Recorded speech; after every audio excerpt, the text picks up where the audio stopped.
Sexton, Galvin.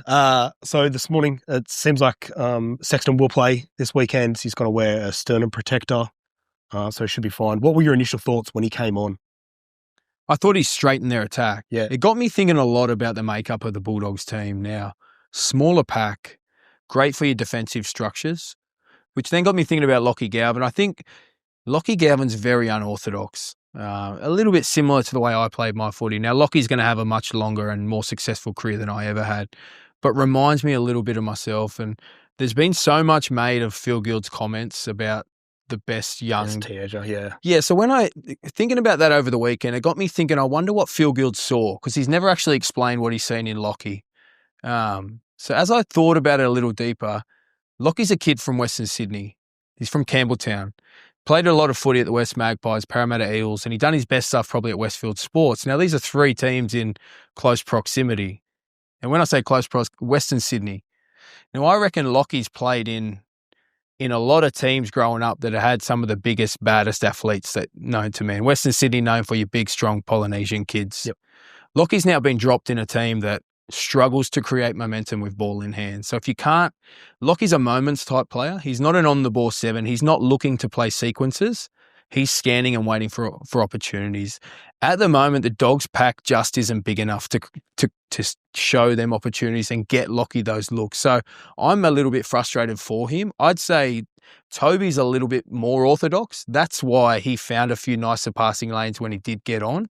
But I think for the Bulldogs, I think they should be really proud and they'll be happy where they've got to as a club because they've made strides forward. They seem to have changed their culture, and I think it's a big 5 years ahead for them. But unless they can get a couple of enforcers to help Lockie, I struggle to see how Lockie's game improves much over the next little while. They went and got Leo Thompson. Now, there's two types of enforcers. There's your genetic freaks that can do it for 60, 70 minutes, your Tarpanese, Haas, Fanua Blakes. Unfortunately, them ones cost $1 million. There'd be a belief in the walls of the Bulldogs that Leo Thompson can become one of them. There's no evidence yet to say that'll happen next year. I think he's a long way off becoming one of them. I'd love to see him go and get someone like a Nelson Asafa Solomona, someone where Lockie can look to the bench when Nelson gets a card and he goes, do you know what, we're going to get some front foot footy. So I reckon the footy that he played all his life was front foot and an instinctive player on the front foot. That's when you're going to see the best stuff. And now he's been dropped in a team where you could argue that the step from junior to senior footy, there's less moments anyway, but he's also in a team that doesn't get a lot of front foot footy. His footy, his whole life, he would have been on the front foot so often that it glossed over probably a lot of the cracks in his game. I don't know if you saw the last set of the game.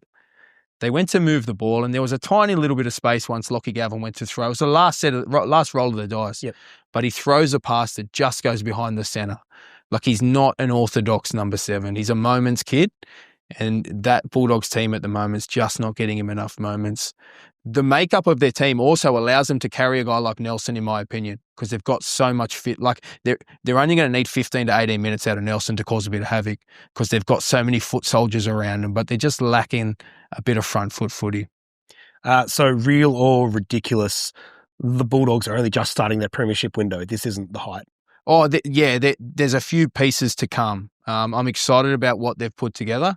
I'm excited about watching what Cameron Serrato's done this year. He's blocked out a lot of noise and he's just stuck to his guns. I'm hoping he does that this week, leave Sexton on the bench, give it to Burton and Galvin. Let's just see what happens.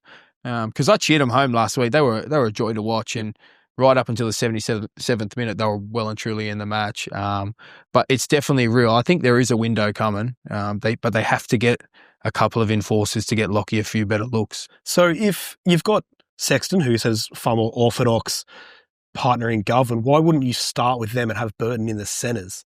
Because I think we're too far down the... So Toby's off to Catalan next year. Yep. I don't think unless there is a genuine desire to move Burton on, I don't think you upset your premier number 6 and say you're going to go play centre for a guy that's moving on. And I said on another show this week that if we actually break down what Sexton done, he kneed a ball forward and scored a try when everyone stopped. He squared the attack up 100%, but also didn't nail the clutch moments. They were ahead 18-14 in a period of that match, and he had a chance to really stand up. So I don't think the output was was too much more where you'd want to upset the future of, don't upset Matt Burton. I don't think it's worth doing that for Toby, who's off to Catalan.